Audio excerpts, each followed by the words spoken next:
एक समस्या रोजगार और पलायन की इस पलायन इलाके से है, वो कितनी बड़ी समस्या है वो और किस इलाके में है बहुत स्पेसिफिक? बड़ी है। और वो गोरखपुर, कुशीनगर, देवरिया और महाराजगंज पूरे इस बेल्ट में सबसे ज़्यादा लोग जो हैं यहाँ से बड़े महानगरों की तरफ, बड़े महानगरों में मुंबई, दिल्ली, कोलकाता और दूसरे जगह भी, यहाँ तक कि गोवा तक में यहाँ के मजदूर जाके काम कर रहे हैं। फिर इसके अलावा खाड़ी देशों में बहुत बड़ी संख्या में लोग जा रहे हैं। यहाँ तक कि अपनी जो छोटी बड़ी खेती है उसको बेच कर पासपोर्ट बनवा के 50-60 हज़ार रुपये खर्च करके, 70 हज़ार रुपये खर्च करके नौजवान चले जाते हैं।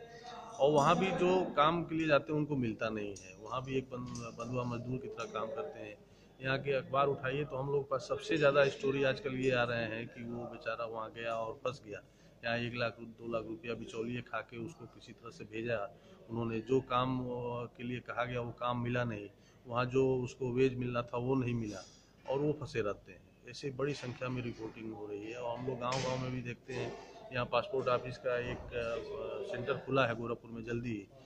गोरखपुर की जो सर्वाधिक भीड़ वाली जगहें हैं उनमें से एक वो बन गया है। इतनी संख्या में, बड़ी संख्या में सुबह 5 बजे से नौजवान झोला लेके और पूरे दिन पासपोर्ट बनवाने के चक्कर में यहाँ जमे रहते हैं। हर आदमी वो चाहता है कि वो बस चला जाएगा तो कुछ अच्छा कर सकेगा, यहाँ खाली बैठा हुआ है।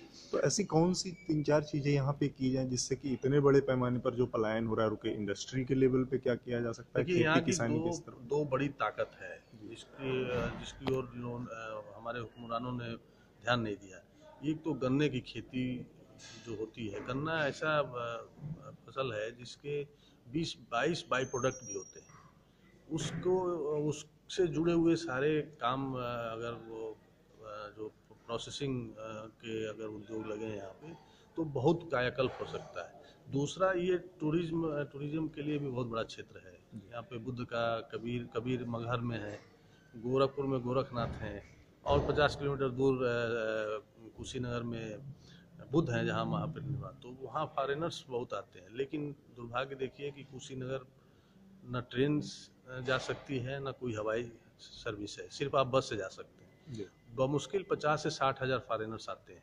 जबकि बोध गया में हवाई फ्लाइट सर्विस शुरू होने से उनकी संख्या 1.5 गुना 2 गुना बढ़ गई। यहाँ पर ना आप फ्लाइट शुरू कर पाए, न ट्रेन से जोड़ने की बहुत पुरानी मांग है। तो इसलिए और यहीं से जो है लोमनी भी लोग जाते हैं।